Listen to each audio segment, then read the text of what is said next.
Hello, everyone. Thanks for joining us to listen to this Bible talk.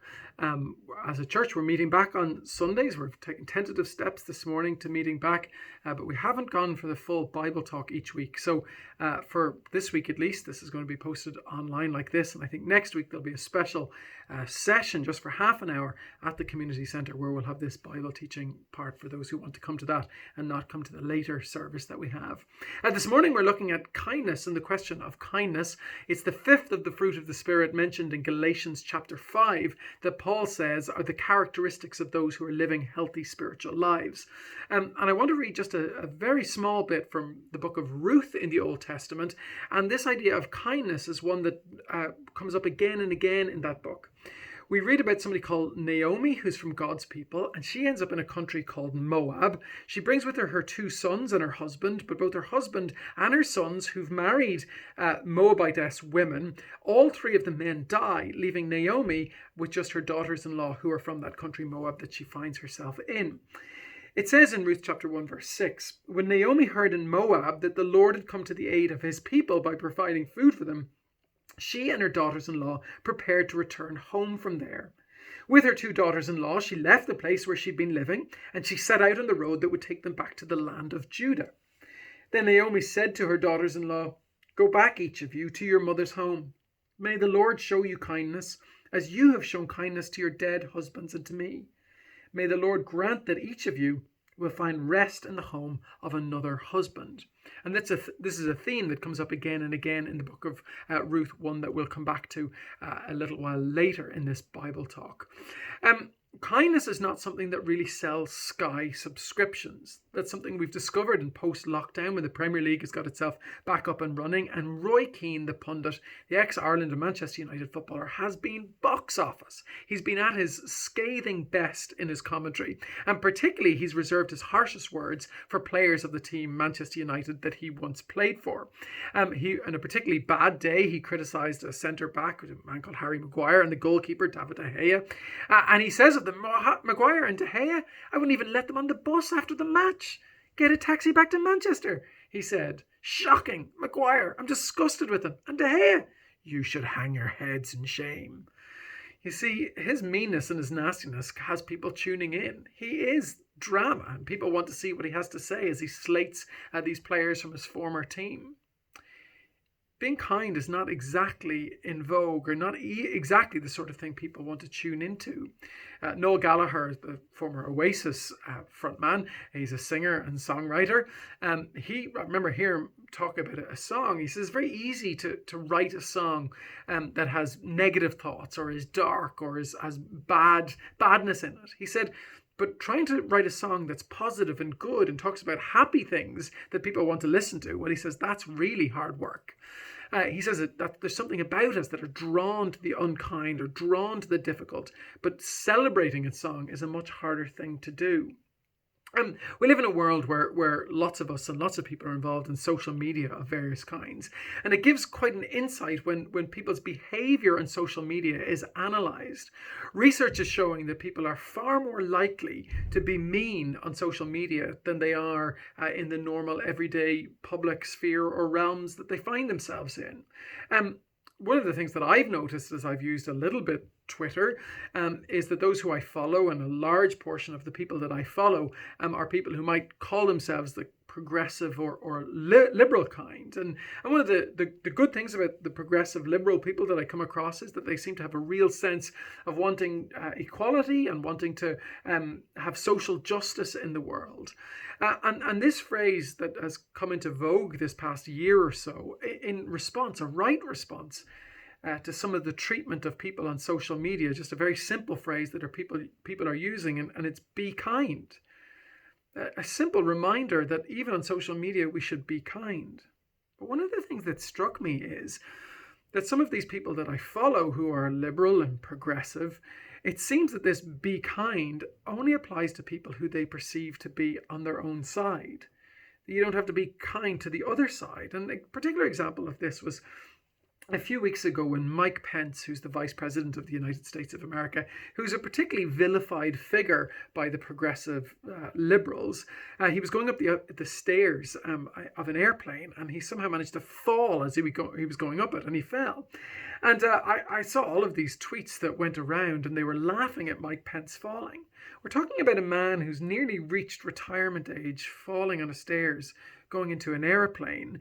But because he's vilified by a certain group, well, we don't have to be kind towards him. Our kindness, it seems, only goes as far as the people we agree with or the people who we take to be on our side.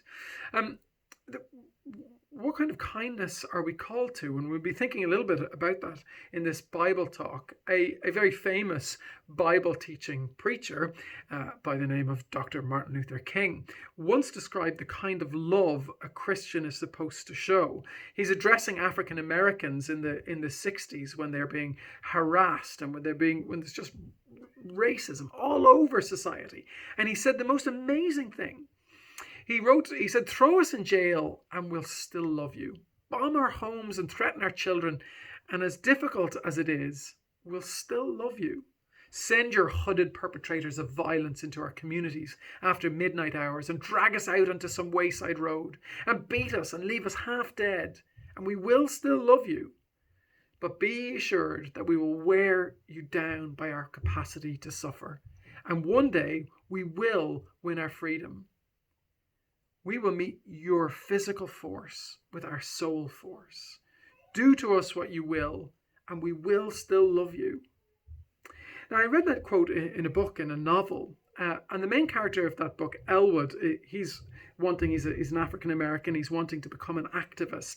And he reflects on this call by Martin Luther King to love in this way. And it says in the book, Elwood shook his head.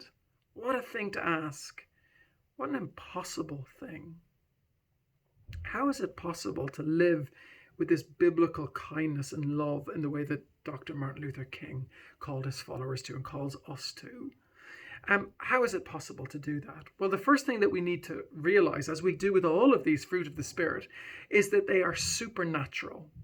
We've been working our way through these fruit of the Spirit, and it's good to remember that what Paul says about these characteristics, and this fifth one that is kindness, and that it's a chief characteristic of a Christian, is that it's something that it comes naturally within us, that grows within us when we have healthy spiritual lives. It's not something we can act on or put on ourselves, but that it's produced in us when we're living healthy spiritual lives. Paul says of himself, some people were saying to St. Paul, to the Apostle Paul, you're not a real apostle. You haven't got the kind of spiritual experiences you should have.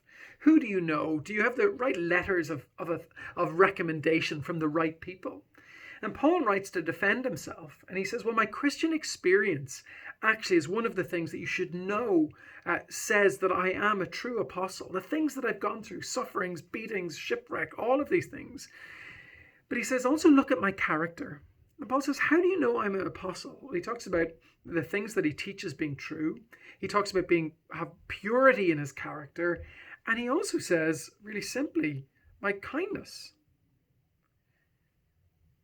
If you want to say that you're a Christian, somebody who's close to God, that you're being filled by the Holy Spirit and being transformed by the Holy Spirit, displaying this fruit of kindness is an essential characteristic.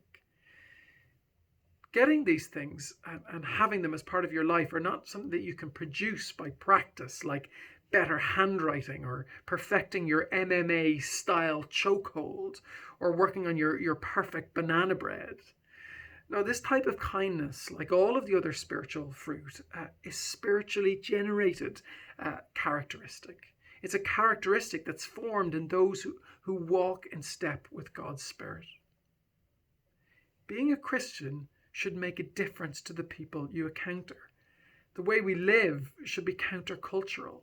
It should be the kind of radical kindness that Dr. Martin Luther King was calling people to. A few weeks ago, when we were looking at the characteristic of peace, which is one of the fruit of the Spirit. We did a bit of a word study on the word peace because it was such an important theme in the Old Testament. Until we got our heads round how peace was understood in the Old Testament, it was very hard for us to understand it in the New Testament or understand it in ourselves and for ourselves today.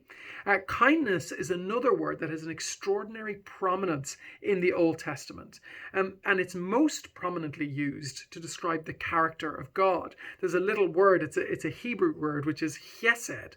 Now, it's not easily translated into English. The best way to do it is to talk about loving kindness. For example, Ezekiel chapter 34, verse 7 contains a declaration on the nature of God.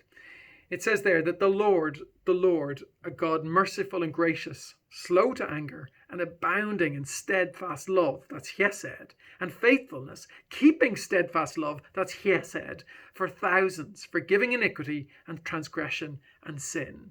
So this is an essential characteristic of who God is. If he had a LinkedIn profile, God would just display this, because this is how he describes himself. I am like this. My character, my essential character, is my chesed, my loving kindness.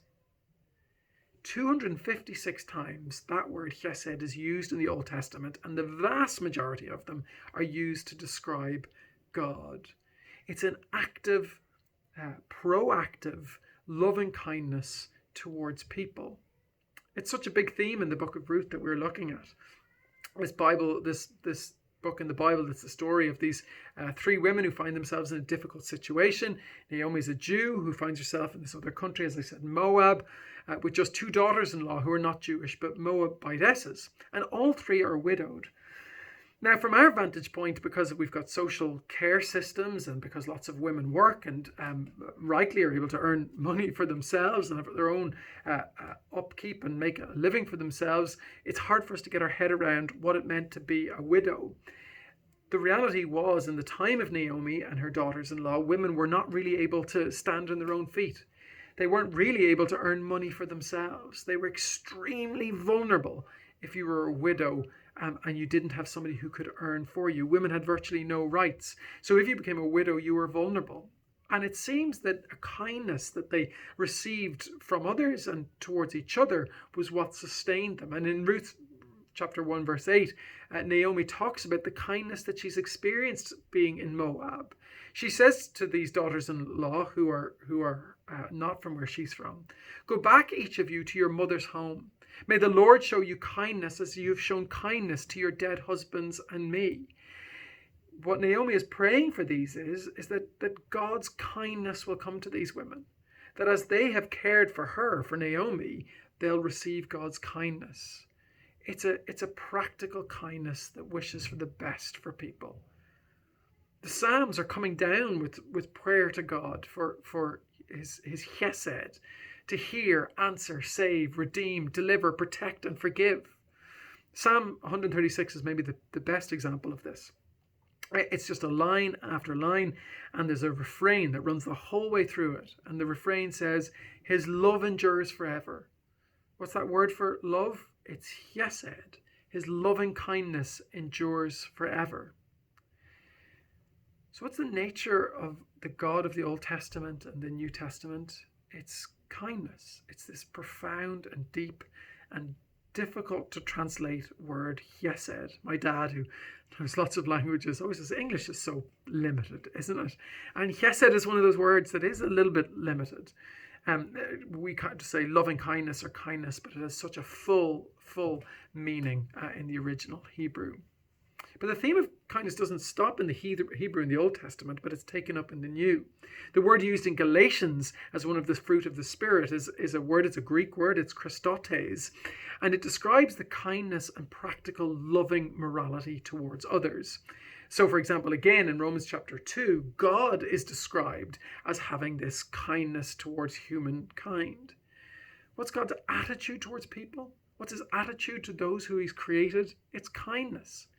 It's a desire for all he's created to benefit richly from his loving work. There's a really well-known passage in the Bible where Jesus is drawing a distinction between himself and other religious leaders. For a lot of people, religion had been a burden and was wearisome to them. It was a set of rules and regulations that didn't really seem active or alive. Maybe it's possible that you can relate to that. And he was saying of himself that he's not like these other leaders. That when you're burdened in a religious way, it's a particular tiredness that you get. There's a weariness that comes with that. The famous children's author and Christian writer C.S. Lewis became a Christian in his 20s, and he describes his journey from atheistic materialism to being a follower of Jesus in the extraordinary book Surprised by Joy, and I'd really recommend for you to read it. He talks about an attempt he made. He knew something of Christianity, and he made an attempt as a boy to be a Christian or to live as a Christian. And what he did was he decided there was a whole load of rules that he needed to live by, and he made little notes for himself, and he put them in his pocket. And every day he would take these notes out and try and follow them and make sure he was following them. He talks about the day his dad discovered these bits of paper in his pockets, and there were just masses of them flowing and flowing and flowing out of his pockets because there were so many rules to live by, and he just felt burdened and wearied by this. And Jesus addresses people who are burdened and wearied by religion by describing something of himself and talking about his kingdom. And he says, "Come to me, all who are weary and burdened, and I'll give you rest. Take my yoke upon you and learn from me." Now that word yoke was a contraption that bound two animals together. He says, "For I'm gentle and humble in heart, and you will find rest for your souls." Then this, "For my yoke is easy and my burden is light." Now, why am I telling you about this in the midst of all of this talk about kindness? Well, something I'd never realized before is that when Jesus uses the word, when he talks about my yoke is easy, he's actually using the same word that Paul uses in Galatians chapter 5 that's translated as kindness. Jesus says that when you're attached to me, when I'm leading you and you're walking beside me, what it feels like is kindness. It's that word Christotes. Amazingly and interestingly, you could describe a wine, a lovely sweet and mellow wine, using this very same word. So to encounter Jesus, he says, there's a sweetness, a lightness, a receiving of God's kindness as you walk this way. That's what God says his attitude towards us is. That's God's kindness in Christ to us. And the most important act of kindness that God has ever given and that any person has ever been shown is for God to give Jesus Christ as a sacrifice for sin. God became flesh and paid the price for our shortcomings. Titus in the Bible, chapter 3, verses 4 to 6, talks about when the kindness of God our Saviour and his love for mankind appeared, he saved us, not on the basis of deeds, which we have done in righteousness, but according to his mercy. He says our eternal hope, our future hope, our hope of heaven, is not based on what we're able to do, but based on God's kindness. And how do we know God is kind? Because he gave his son Jesus. He's expressed his kindness in action, in giving his son so that we could be forgiven. God's kindness is of ultimate value. It's not something we pay for or something we earn. It's love that's given freely. It's proactive and it's generous. I wonder, are you a kind person? Maybe you don't want to be asked that today. What does it mean to be a kind person? Poor Cavan people are totally unfairly and terribly and have this inaccurate and untrue stereotyping for being mean and stingy. And there are terrible people who tell jokes about Cavan people's meanness. Terrible people tell these jokes. Jokes like a young boy from Cavan came up to his dad and he said, "Dad, can I have a tenner, please?" And his dad answers, "A fiver. What on earth would you want €1 for?"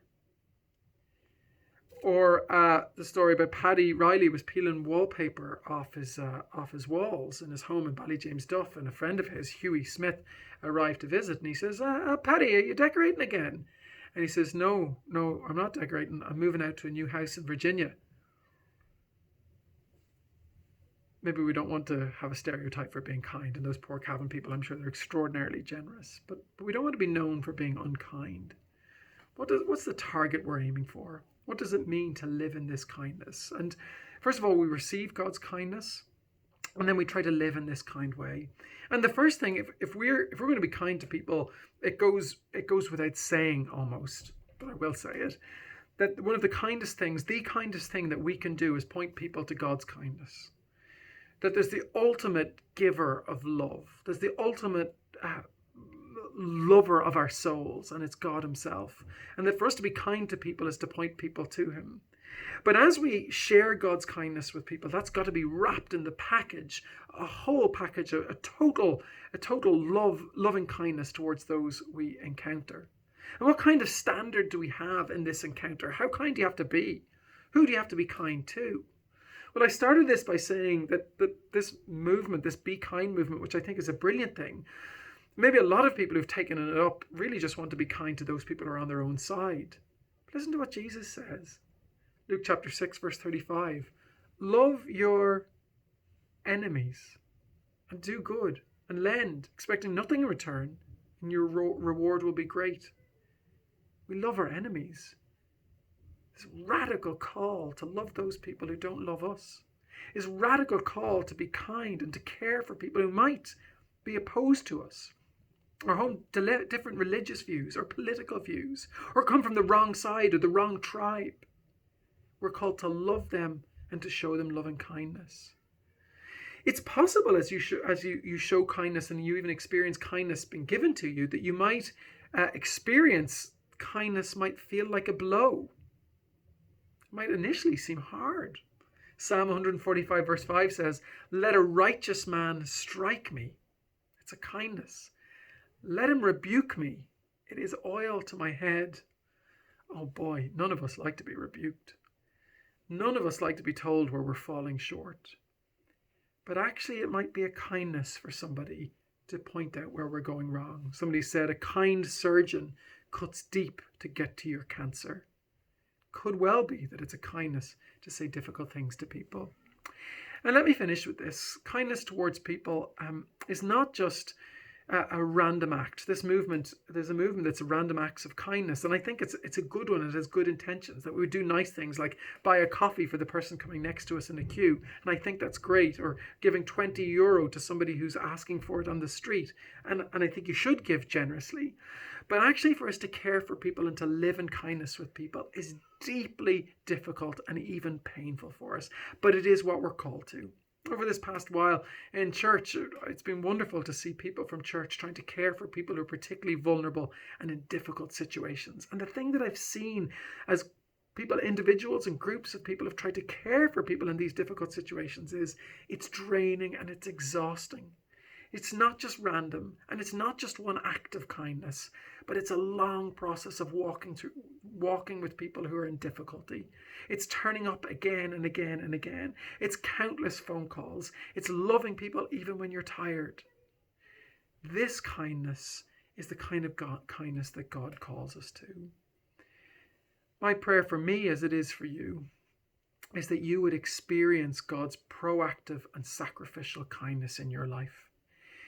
And that then, as we rely on God, that we would be able to love people with this kindness as well. As we walk in step with His Spirit, that we would flourish in caring for people, in loving people, in giving to people sacrificially. That we would know that when it gets hard, when it gets painful, that God gives us a community to care for us, that God gives us strength through His Spirit to care for others as well. Go and be kind, but go the distance with people, and rely on the nourishing kindness of God's love in Jesus Christ.